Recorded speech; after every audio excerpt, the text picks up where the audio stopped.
Hello friends. इस video में हम कर्क राशि के 1 से लेके 16 अगस्त तक के गोचर के बारे में डिस्कस करेंगे, क्योंकि उसके बाद सूर्य जो है वो कर्क राशि के प्रथम भाव से दूसरे भाव में चले जाएगा। देखिए, सबसे पहली बात, ये 1 अगस्त की कुंडली है गोचर की।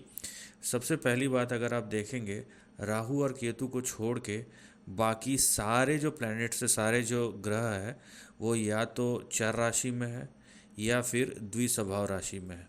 ठीक है। और यहाँ पे आप देख सकते हैं, जब इतने सारे प्लैनेट्स जब चर या द्विस्वभाव राशि में है, वो कहीं ना कहीं मूवमेंट को दर्शाता है। चाहे एक जगह से दूसरे जगह हो, एक काम से दूसरे काम हो, या कोई नया काम करने का हो, कुछ किसी भी तरीके का मूवमेंट वो दर्शाता है। सबसे पहले यहाँ पे अगर आप चंद्रमा को देखोगे, तो अगर आपकी चंद्रमा और गुरु दोनों की ही यहाँ पे आपको दशा चल रही है, तो जब जब भी चंद्रमा गुरु के दृष्टि में आएगा और चंद्रमा और गुरु दोनों की ही जब दशा चल रही होगी, तब आपको रिजल्ट मिलेंगे। जैसे 1 तारीख को देखिए, चंद्रमा की गुरु की पंचम दृष्टि चंद्रमा पर है। चंद्रमा जब चौथे घर में है, और जब ये छठे घर में जाएगा तब गुरु की सप्तम दृष्टि आएगी, और जब चंद्रमा अष्टम घर में जाएगा तब गुरु की नवम दृष्टि आएगी। तो अगर चंद्रमा जब तुला राशि, यहाँ पे धनु राशि और यहाँ पे कुंभ राशि में जाएगा, और उस समय आपको 1 से 15 16 तारीख के बीच में अगर आपको चंद्रमा और गुरु की दशा है, तो आपको उसके रिज़ल्ट मिलेंगे। दूसरा जो आपको रिज़ल्ट मिल सकता है वो है बुध का, क्योंकि बुध जो है 18 जुलाई से वक्री हुआ है, वो 11 अगस्त तक रहेगा।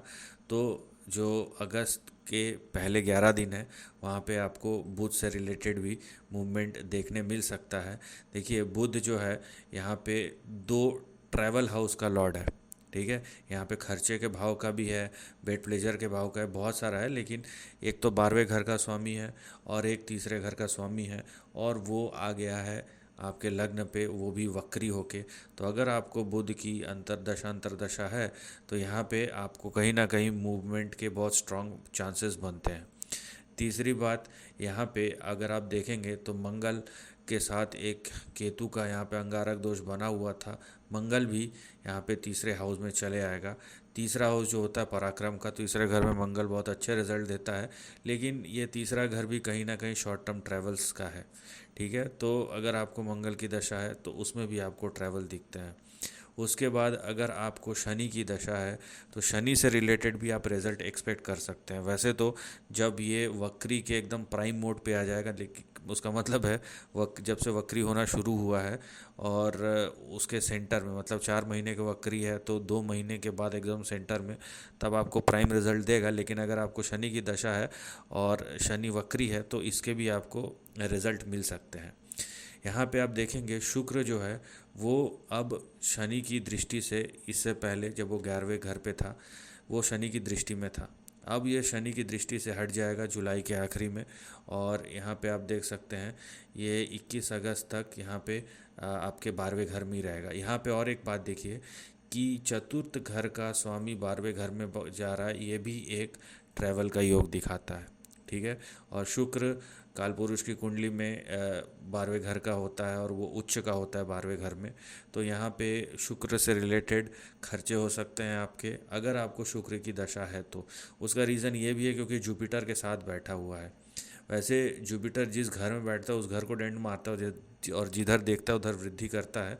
लेकिन क्योंकि जुपिटर के साथ बैठा है, तो अगर आपका जुपिटर वीनस ये दोनों की ही दशा चल रही है और साथ में बुध आ गया, तो यहाँ पे कहीं ना कहीं आपको ट्रैवलिंग दिखाई दे सकता है। और चंद्रमा आ गया तो कहने की क्या बात है। तो यहाँ पे आप देखिए, जो प्राइम यहाँ पे दिखाई देगा ना, तो या तो आपके पैसे खर्चे हो सकते हैं, या तो क्योंकि इस मैक्सिमम प्लैनेट्स चर और द्विस्वभाव राशि में बैठे हैं, तो ट्रैवलिंग का बहुत स्ट्रांग योग दिखता है।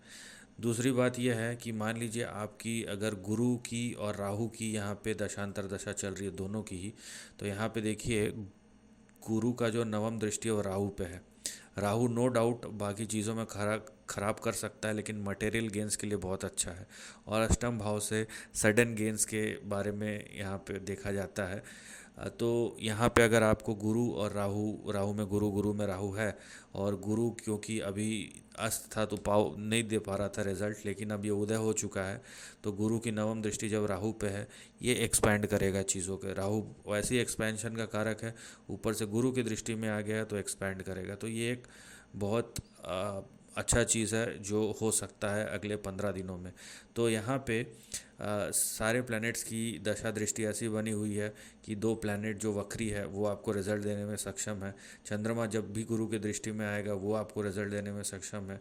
मंगल का गोचर में पोजीशन अच्छा है, और उसके बाद शुक्र का गोचर में, हाँ ये आपको खर्चा कराएगा लेकिन ये ट्रैवलिंग भी देगा। तो ट्रैवलिंग का घूम के निकल के आ रहा है। तो अगर ऐसा कुछ होता है, और अगर ये चीज़ें, और लेकिन दशांतर दशा होनी ज़रूरी है, ठीक है। उस पर गुरु की दृष्टि आ गई तो कहने की क्या बात है। तो अगर आपका ट्रैवलिंग से रिलेटेड कुछ इवेंट होता है तो आप ज़रूर बताइए कमेंट में लिख के। और हाँ, एक चीज़ ध्यान रखिए कि पैसे खर्चे हो सकते हैं, और बुध वक्री है। तो बुध वक्री है, मैं ट्रैवलिंग की बात किया, लेकिन बुध कर्क लगने के लिए, अब देखिए थर्ड और सिक्स्थ हाउस का लॉर्ड है तो कोई अच्छा प्लैनेट नहीं है। तो बुध की दशांतर दशा अगर आपको है, नो डाउट अगर अच्छा यहाँ पे आपका जो दशा है वो अच्छा है, या आपका जो दशा का कॉम्बिनेशन है महादशानाथ के साथ या अंतरदशानाथ के साथ, उसका बुध का कॉम्बिनेशन अच्छा है, तो आपको अच्छे रिजल्ट मिल सकते हैं। लेकिन ट्रैवल हमेशा अच्छा नहीं होता, और खर्चे हमेशा अच्छे नहीं होते। तो ये चीज़ का आपको ध्यान रखना है। तो ये डिपेंड करेगा आपके चार्ट में दशा अंतरदशा कैसी है। इसके बाद जब सूर्य का राशि परिवर्तन होगा सेकंड हाउस में, तब हम उसके बारे में दूसरे वीडियो में बात करेंगे। So this is the end of the video. Thanks for watching.